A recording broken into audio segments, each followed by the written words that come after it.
Today, Open Source Security is talking to Daniel Thompson, the CEO of Crab Nebula, an expert rapporteur at Etsy. Daniel, welcome to the show. Hey, thanks. I've been a long-time listener, and I feel like open source security kind of has a problem because open source software has the same abbreviation, right? Like, is this software supposed to be secure? I kind of thought it was supposed to be secure from the beginning, right? That's what No, quality no, is all about. No. I don't know. No, nothing's secure. Come on, you should know that.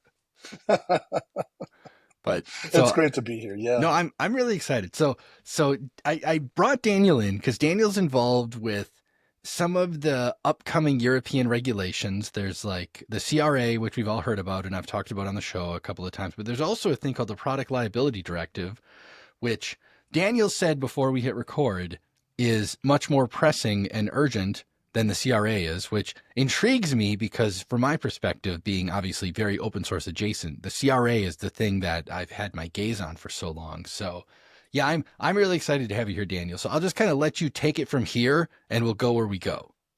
All right. Well, I mean, we did talk about the PLD briefly, and I kind of look at the Cyber Resilience Act and the Product Liability Directive as two different approaches for treating the dangers of software that is insecure. Whereas the Cyber Resilience Act takes the proactive approach, like, hey, this is what you have to do to make secure by design software and products with digital elements. They need to have a reporting mechanism. You do cybersecurity risk assessment, and you got all this technical documentation. You have to make your declaration of conformity and all that stuff. That's all prescriptive. That's what the European Commission expects a manufacturer to do in order to achieve the presumption of conformity. And the presumption of conformity is the notion that you are fulfilling the expectations of the regulator by applying certain standards that help you do things in a way that's appropriate. So it's prescriptive. Whereas, on the other hand, the product liability directive is there in case you as a manufacturer make a mistake. And out of the mouth of babes, I've heard it said explicitly that if you are in conformance with the CRA, you probably won't have to worry about the product liability directive. And the product liability directive takes the litigation approach. You've messed up. This is what's going to happen to you as a manufacturer. And I think the important thing to remember, and I talk about this online, and I'll tell you right now, the PLD only has something to do with natural persons engaging in non-business activities, right? So if you're doing business stuff, the PLD has nothing to do with you. B2B doesn't matter. You're not a party. You're not a party to whatever's going on there, right? Now, what does it mean to be party to a lawsuit brought on by the Product Liability Directive? Well, we have to remember that the Product Liability Directive and the Cyber Resilience Act didn't just like magically appear. They are part of what we know in Europe as the new legislative framework, the NLF. And the NLF has been designed over and over again to inform consumers and manufacturers how they have to participate in the single market of the European Union, as it were. It introduces market surveillance, and there's an accreditation system for conformity assessment, and there's clear obligations for economic operators, the manufacturer, the importer, the distributor, the authorized representative, and to some extent the user. But I mean, how do you tell a European what they're supposed to do? I mean, go try that in Paris and see how far you get, right?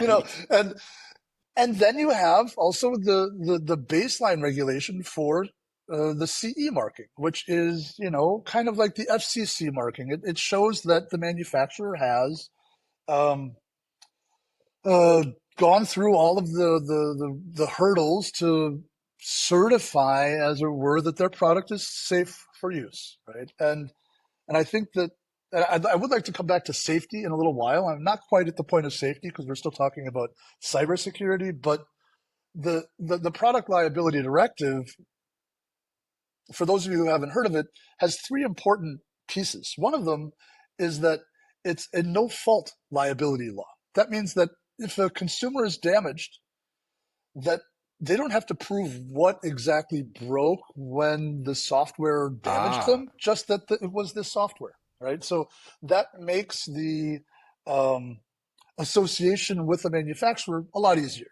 right? So the no fault liability is definitely like one of those things where it kind of makes sense if you think about it. How do you know if it's a library that mismanaged floats or it's a transistor that was given too much electricity, right? Like, how do you know? You don't know. You just know that that product with its digital elements was the big problem. The next one is that liability is joint and several. What this means in practice is that if a consumer sues a manufacturer for damage that's been done to their person or their property, that they can sue I call it the downstream manufacturer. It's the company at the very end that made the final product that's probably consumed of open source parts here and there. yeah, Um, yeah, and that manufacturer can then sue, well, obviously, can then sue the component manufacturers that right, uh, right. made the mistake after, all of the dust is settled. They'll figure out who it was. And since this is the open source security podcast, you should know as a listener that open source components are not considered party. And what that means is the Right. people, groups, organizations, entities responsible for producing this open source component or ultimate product, well, they can't be sued here, in theory. So here's In where theory, reality is yes. going to kind of catch up with us, because there are a limited number of European countries that will take the product liability directive, which is, as opposed to an act, it's a directive needs to be transposed into the respective national legislation. A very few number of them will take it and transpose it one to one. Uh, Luxembourg, for example, is one country that will just take the legislation and say, okay, this is it, this is law, there we go. It saves a lot of time. I mean, why would you bother doing any other thing but, Germany, Right. Malta? And what this means is that some countries might interpret things a little bit differently. They might try to align the legislation with their existing legislation, which, to be fair, is legitimate. When you're talking about civil law, the sovereignty of a nation is not something that you can legally even give away, right? So while in the template legislation of the product liability directive, it says open source components are not considered, it remains to be seen the extent to which that is actually transposed. What does open source mean, Josh? I mean, the CRA, I feel like, is doing a fair job of defining that, where it's kind of a very volunteer focused effort versus like I'm a company. Because a good example is like the company I work for, Anchor. We have open source tools, Sift and Gripe, that we release. Like we can't throw our hands in the air and be like, oh, sorry, CRA, we're open source. Like we are a business releasing open source software versus, for example, when you have like a random person releasing open source out of their basement, right? That is not the sort of, we'll say, organization. I don't even know what to call it in the context, but you know what I mean? Like that is the open source they are trying to protect, right? That like volunteer focused. Now, the way you're looking, I suspect there's a bunch of holes in everything I just said, which is fine. But and I understand the difficulty in this. I'm a Gripe user. I like Gripe. It's Awesome. open source. My company uses Gripe for one of our products, and there's kind of like a litmus test to discover, can a company claim that one of its offerings is an open source project. And it's important to negotiate here with everybody that you're talking to the difference between a project and a product. Those two guys in their basement, it's a project, according to the European Commission, only until they start making more money with it than it costs them to create it and maintain it. Right. So it's this weird kind of like, well, it's probably open source, but you turn it into a business, you're making money with it. You got to pay your taxes. You got to be involved in the single market, right? That's how business works. And for your products, Encore, for example, can your company exist without this open source project? No, we definitely can't. Like Sift and Gripe are the foundation of our enterprise offerings. Then it is likely you will have to put a CE marking on those two products in order to make sure that you can continue to offer it on the market. Yeah, Um, I 100% expect it. Yeah. but I'm not sure of that. Like, at what point does the business interest of an open source library, what is it, where does the nature of it change? I mean, And yeah, it's tough. Like, I get it. These are tough questions, and we don't have all the answers to it. Now, the one thing I will say in all of my observations, because I like you are actually involved with the various regulators in Europe. You are in Europe, you're in Malta, you are heavily involved in this space. I am not. I sit outside kind of as an observer, and I feel like the European Union has done a nice job of actually, taking some feedback and listening and making some good changes to everything going on versus I feel like quite often when we're dealing with regulators, it's like a shut up nerd, we've already solved this, go away. I think a lot of the openness to open source has to do with the early engagement of the NLNet Labs Foundation group because their direct personal involvement made the regulators stand up and pay attention. And by regulator, what I'm talking about here are those people working for the European Commission that had the charge of not only writing the Cyber Resilience Act, but also communicating it with these stakeholders and also explaining it to people who never cared about cybersecurity, right? Who was just like, well, works on my iPhone, so it's got to be good, right? I can download it from the app store, so somebody else is worried about this. I don't have to, right? And I mean, I feel like there's a seismic shift about to happen, and it's not really like, oh, the Brussels effect or dude, GDPR is going to create the CCPA and HIPAA. No, this really fundamentally addresses the shortcomings that we've been talking about in the cybersecurity industry since forever. I mean, since the first hackers got around, and we're just like, maybe you want to fix this because I just stole all your stuff. Yes, yes. And so this is it's funny you say that because a fellow Adam Shostak, he does a lot of threat modeling things in the security universe, and he has a very nice class for anyone looking for like to learn more about threat modeling. But he put a thing on Mastodon over the weekend that was talking about like bridges. Like every bridge is a risk management effort, right? Because like that's just the nature of public infrastructure like that. And I've been thinking about that, and it's like I understand what Adam is trying to say, but at the same time, like if you look at the world of, let's say, public infrastructure, when there is a mistake, when there is a problem, when an accident happens, there's an enormous amount of investigation into that event. And then we make changes to how we build bridges or how we fix or whatever, right? In security, I feel like it's, well, it happened again, everybody, whatever. And like, I feel like we never Nothing we learn can a do about it. lesson. Yeah, geez, these big companies, they're just so big. They're just gonna keep on doing what they're doing. Right. Like Mm. poor little Microsoft. How could they possibly help out? you know? Well, I mean, to be fair, I am kind of moonlighting. So my company was awarded a tender by ETSI. That's the ETSI, ETSI, the European Telecommunications Standards Institute, not the ETSY one. And what we're doing is we're serving as the rapporteurs. That means kind of like the subject matter expert secretaries, if you will, for three of the important standards listed in Annex 3 of the Cyber Resilience Act. So we're working on the cyber standardization of the browser, of the password manager, and of the boot manager.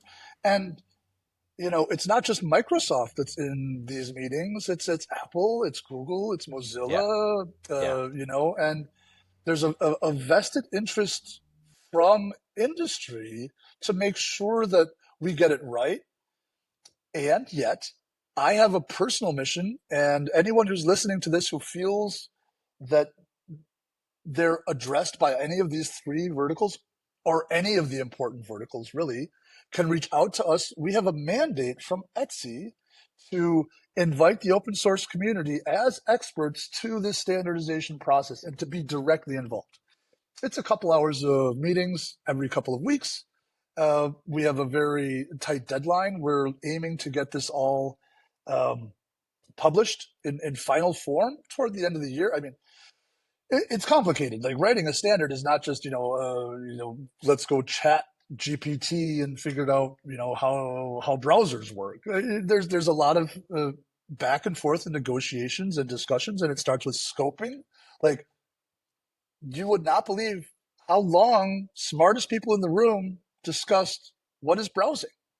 You know, like Yeah. it's very intriguing, and I recommend it. It's very rewarding work, and yet I have questions. Like we are accompanied by some very smart people from the commission. Felipe, if you're listening, hey, thank you.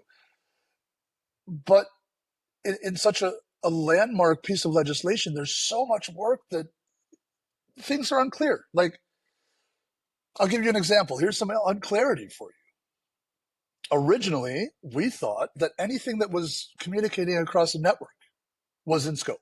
Well, it still is. Don't get me wrong. If it's communicating across the network, it's in scope.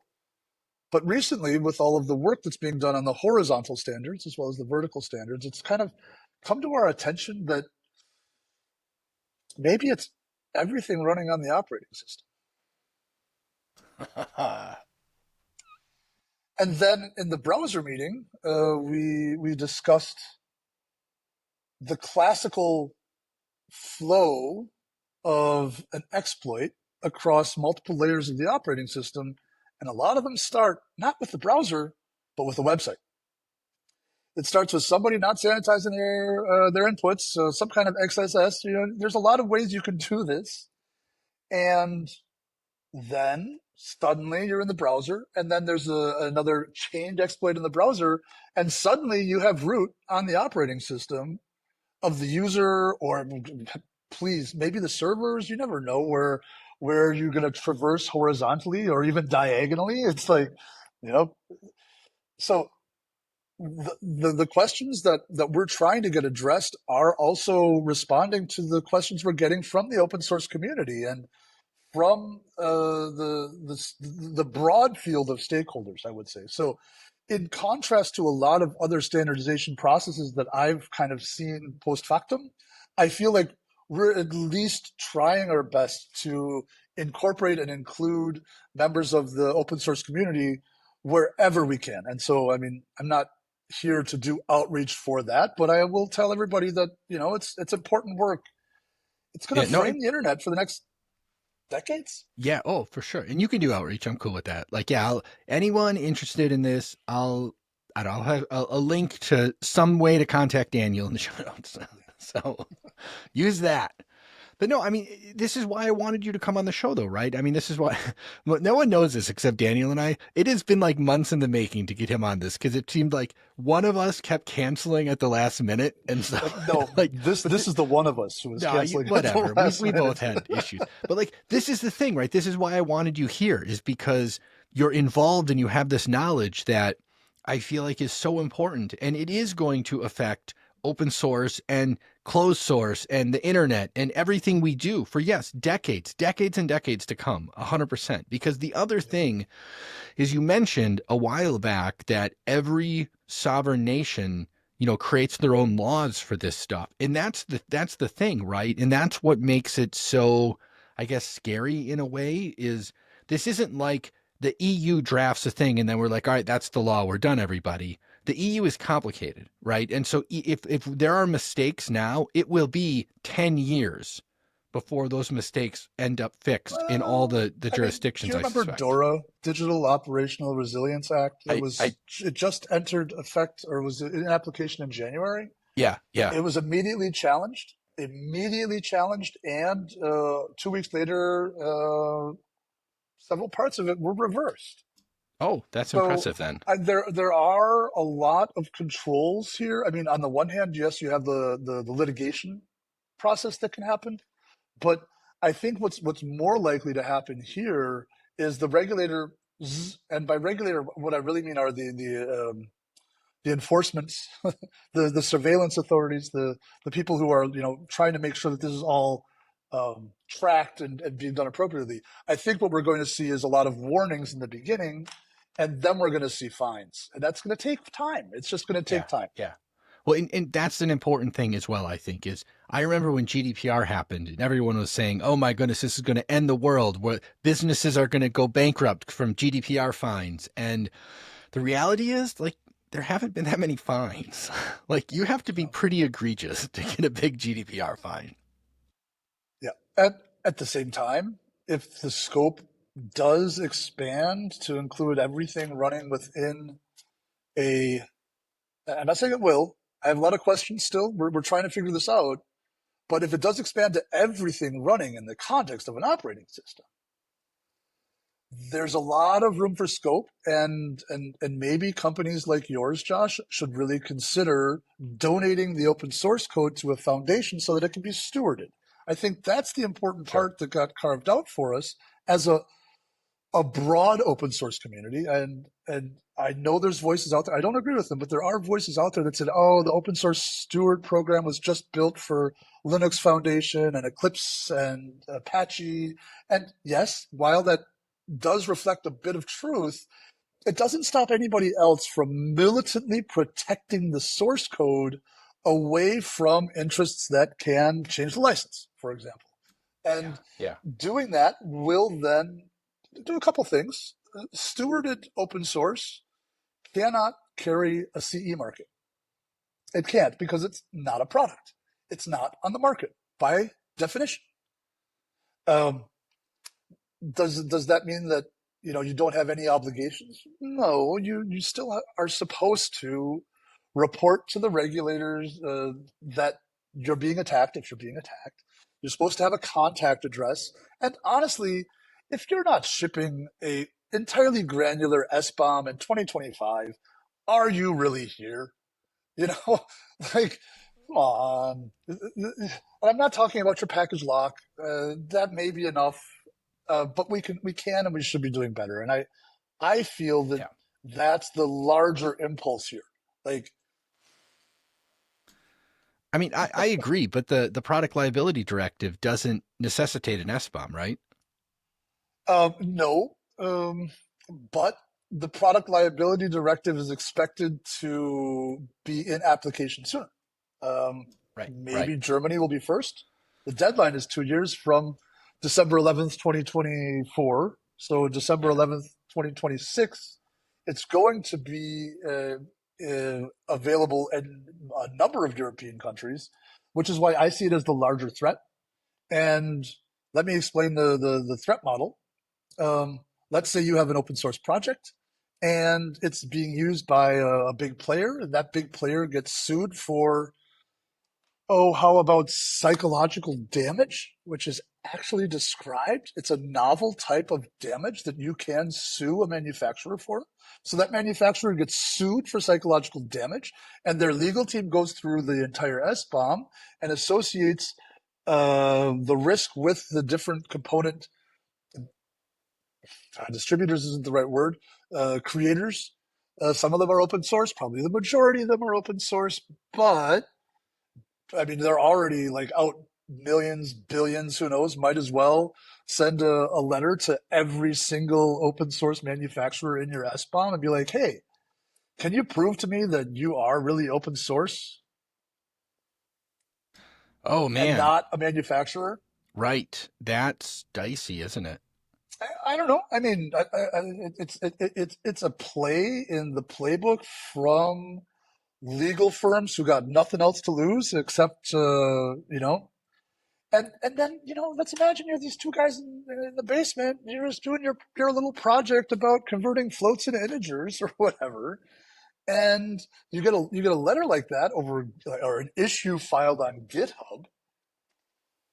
I mean, it's chilling and it's scary. And I have been talking about this with friends, and I mean, maybe there's a group of us who might be putting together a protection fund for small projects that get swept up into something stupid like that. We're not there yet. Nothing is public, and I can't name it, obviously. But we can't let that happen. Oh, for Or we sure. can't let it For happen sure. unaddressed.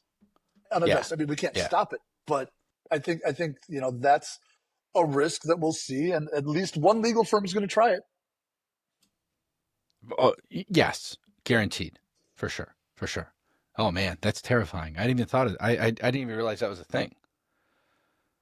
Yeah, Wow. but that's how the joint and several liability is going to work, right? Like the final manufacturer gets sued, the one downstream at the bottom, that is the manufacturer, and as the manufacturer, you are responsible for every line of code in your product, including that of third parties, to the extent that the law provides. And it's it's not just psychological damage that's novel.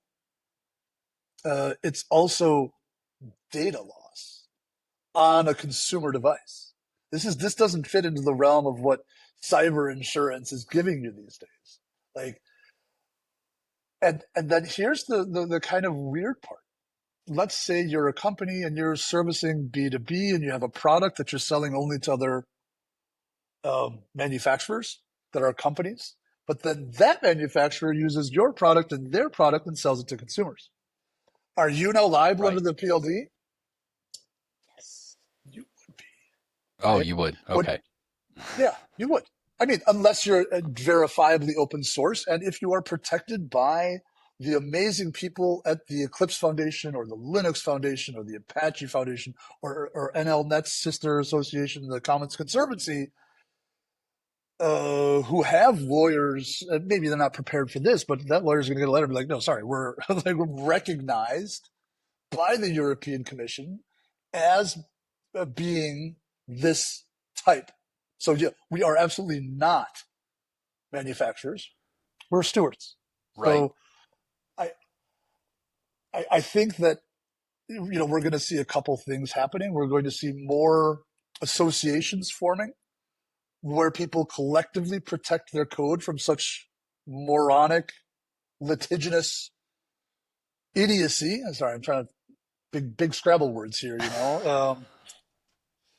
but I think at the same time, what I'm personally afraid of, and what I've already seen happening here and there, are people shutting down their repositories, closing their open source organizations Yeah, that's what's going to because happen. they're Yeah. not they're not sure how if it's going to impact them, and like yanking isn't going to be a political move; it's going to be survival, right? And like I'm trying to convince people that it's going to be okay, but at the end of the day, like this is not legal advice. If you're listening to me right now and you're scared, Yeah.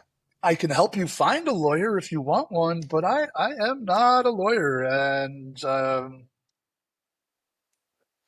I might be your authorized representative.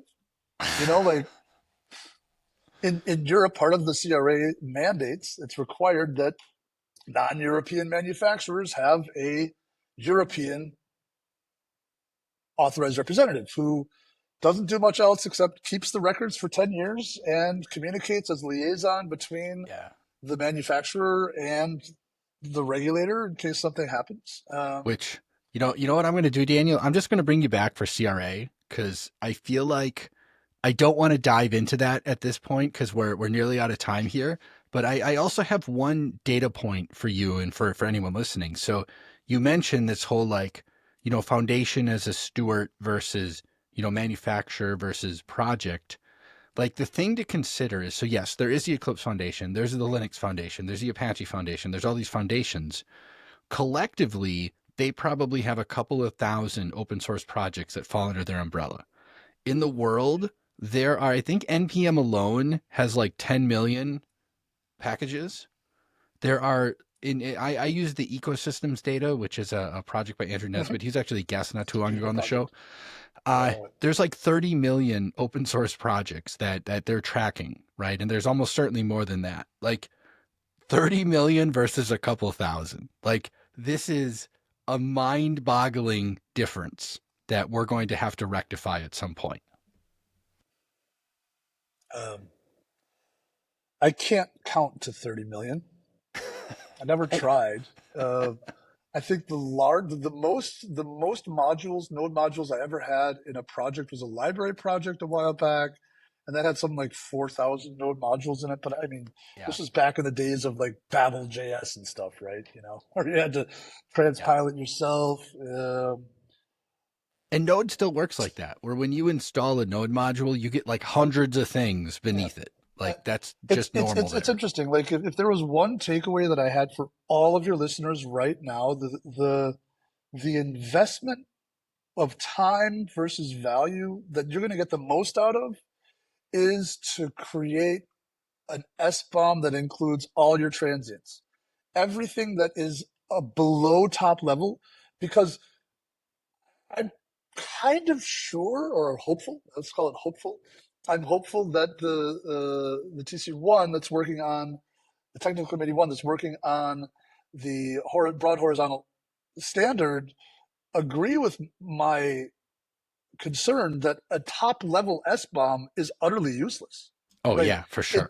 it doesn't do anything for anybody except fill the check mark in your ISO 27001 that you got an SBOM.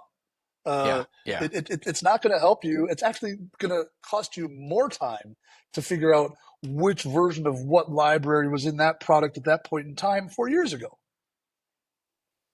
Right, right. Yeah, because no one keeps those artifacts around. So do your Yep. SBOM homework.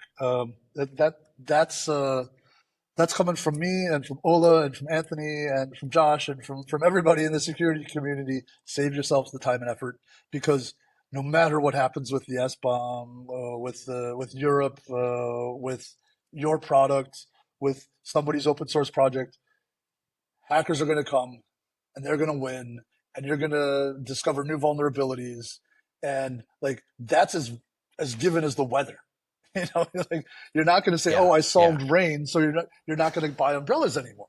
That doesn't work on this planet, at least of all in the past decade. Right? Right, right. Yeah, I agree. And I'm let's call it there. And I'll just have you come back for more CRA stuff. But I've oh my goodness, Daniel, I we have been talking for more than half an hour now, and I feel like it's been 5 minutes, and I feel like you taught me more in 30 minutes than I've learned in the last 2 years of trying to figure this stuff out. So I love it. Well, thank you, and yeah, I mean, I try to do my best. You know, I care about us. I care about our community. I care about open source. I care about good software. Yeah, that's awesome. And I mean, thank you for the work you're doing. Like, this is a big deal, and I'm glad we have someone who knows what they're doing helping out, which is huge. All right. All right, Daniel, thank you much. You're welcome. See you soon.